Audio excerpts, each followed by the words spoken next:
Oi, quinto ano! Vamos dar continuidade a nossos conteúdos de geografia. Na última aula falamos sobre as camadas da atmosfera e hoje vamos falar sobre outras camadas. Vamos começar sobre a hidrosfera. Hidro quer dizer água, então hidrosfera é a camada referente à água, tá bom? Pega o seu livro de geografia, abre na página 26 para a gente acompanhar a leitura. Bom, hidrosfera é a camada formada por água nos estados de sólido, líquido e gasoso e recobre 3/4 da superfície terrestre.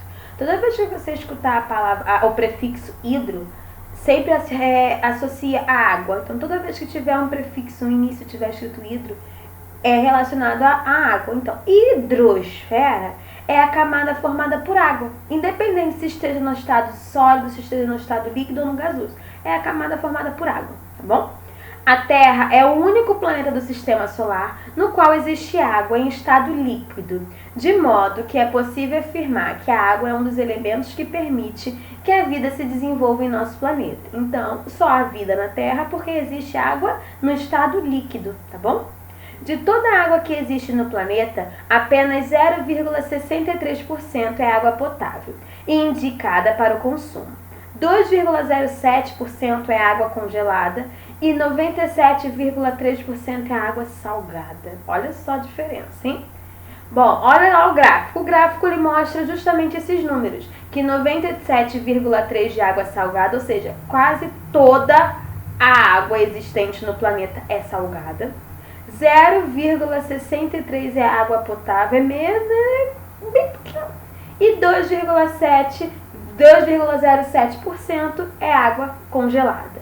Então, desses 100%, só 0,63% é água potável. Somente isso que é água para que a gente possa consumir. Bom, nós podemos encontrar água nos oceanos e nos mares, nas calotas polares. Oceanos e mares seriam a água líquida, né? Nas calotas polares, a água congelada. Nos continentes, em rios, lagos, lençóis freáticos, aquíferos, também temos a água doce, água líquida, mas é doce. Nos mares e nos oceanos, a água é salgada. E na atmosfera, nas formas de nuvens. No organismo dos seres vivos, mais de 70% do corpo humano é composto por água. Então, mais da metade do corpo humano é composto por água. Vamos lá, página 28. O território brasileiro é banhado por um grande número de rios. Esse fato pode ser atribuído, entre outras coisas, ao predomínio de climas com períodos de chuvas intensas que favorecem a formação dos corpos fluviais. Assim, no Brasil encontramos cerca de 16% de toda a água doce do planeta, concentrada nas bacias hidrográficas. Caramba, olha a responsabilidade, né? 16% de toda a água do planeta é encontrada no Brasil. Que são áreas de drenagem de água para um curso de água. Em geral, um rio principal e seus afluentes. O Brasil é um país com grande potencial hídrico. Hídrico também está relacionado à água, tá bom?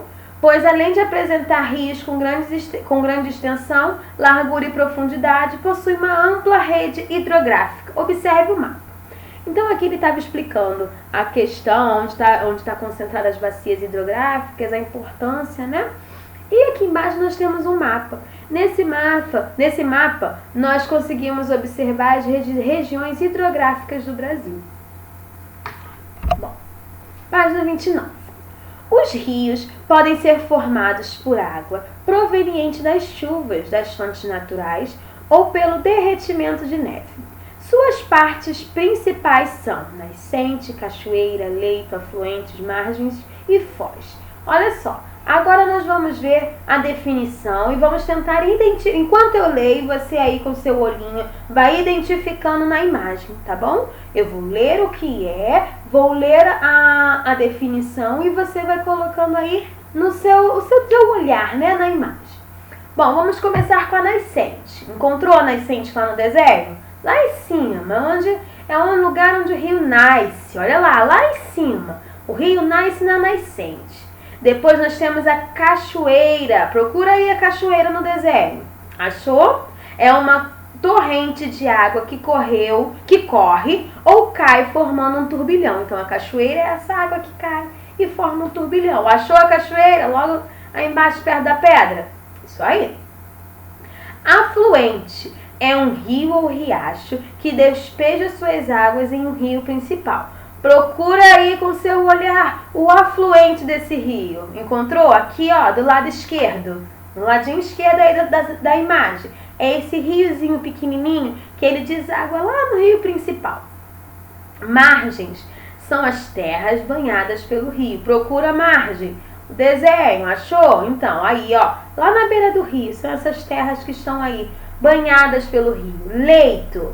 Procura no desenho a palavra leito. Tá, agora eu vou definir, tá bom? Leito é o lugar por onde correm as águas do rio. Então, aonde o rio passa, onde as águas passam, elas correm ao leito do rio.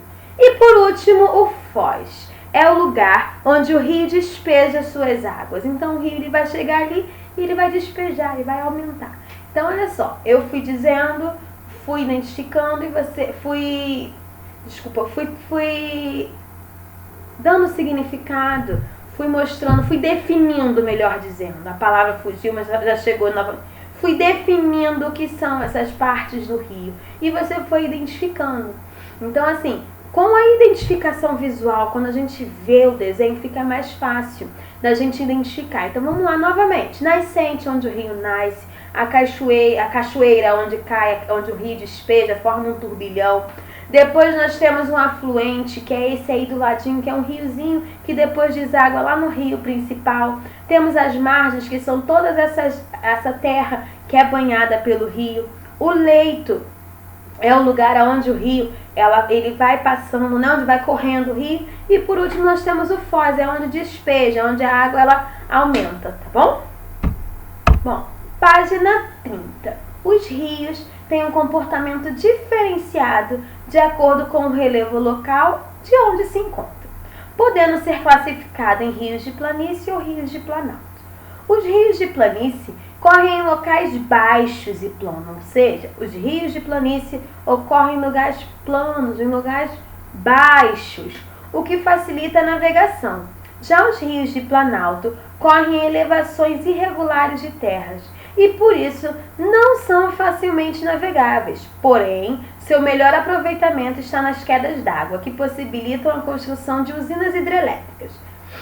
A maior parte dos rios brasileiros tem nascente em serras e planaltos mais elevados.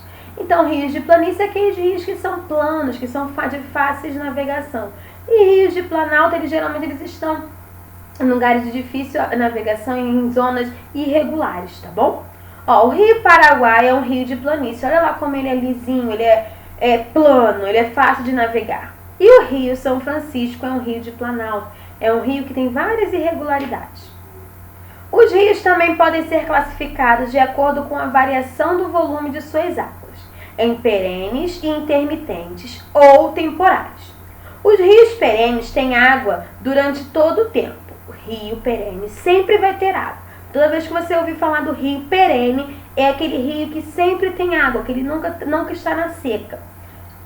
Desculpa. Ou seja, eles nunca secam. Os rios intermitentes ou temporários apresentam seca durante as estações. Apresentam seca durante as estiagens da chuva, geralmente no verão. Então, os rios intermitentes ou temporários, eles vão estar num período de tempo, que geralmente é o verão, onde tem estiagem de chuva, onde a chuva ela não acontece com frequência. Então, esses rios, eles são intermitentes, eles são temporários. Nesse período, eles vão ter seca. São rios que vão secar naquele período, tá bom? Vão abaixar o nível, são rios temporários. E os rios perenes são aqueles rios que eles não secam nunca, tá?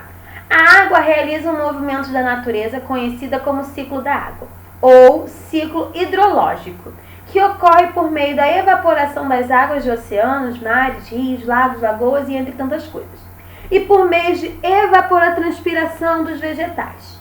O ciclo ocorre da seguinte forma. Então, agora nós estaremos falando sobre o ciclo da água, tá? O Sol aquece as águas que evaporam, acumulando-se na atmosfera em forma de vapor de água, que constitui as nuvens, que por sua vez se precipitam em forma de chuva. A água da chuva pode escoar sobre o solo, alimentando os oceanos, mares, rios, lagos, ou infiltrar-se no solo, abastecendo os lençóis subterrâneos. Além de chuva, o vapor de água da atmosfera também pode se condensar e se precipitar em forma de orvalho, neve ou granizo. Pode-se considerar o ciclo hidrológico um método natural de purificação da água, ou seja, esse ciclo da água ele purifica a água, pois a maior parte dos seus poluentes não participa do processo de transformação de água líquida em vapor. Assim, a água é purificada, o que torna o ciclo da água essencial à vida. Então, quando aqueles poluentes que existem na água, ele não vai participar desse ciclo da água. Então, a água ela vai se renovar, sempre potável, sempre da maneira boa. Sendo assim, o ciclo hidrológico, ou o ciclo da água, ele é essencial para a vida humana, para a vida, né? Não só humana, para a vida mesmo, para todo tipo de vida.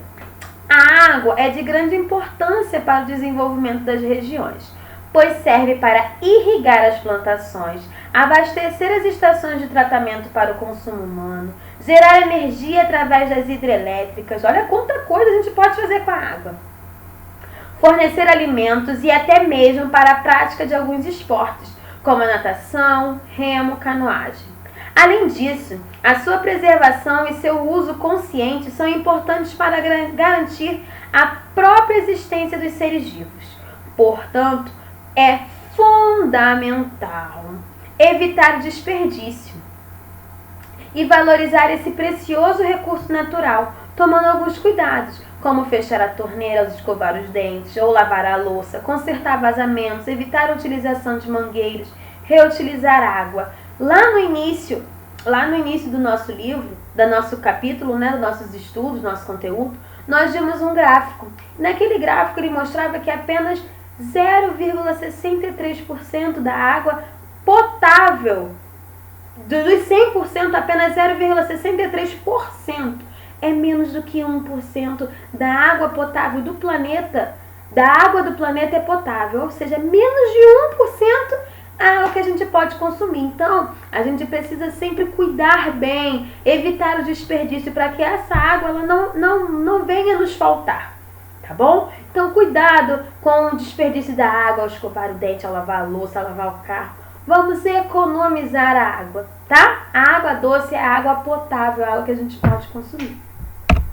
Bom, agora, finalizando, você vai realizar os exercícios das páginas 31 até 34, com muito capricho e atenção, tudo bem?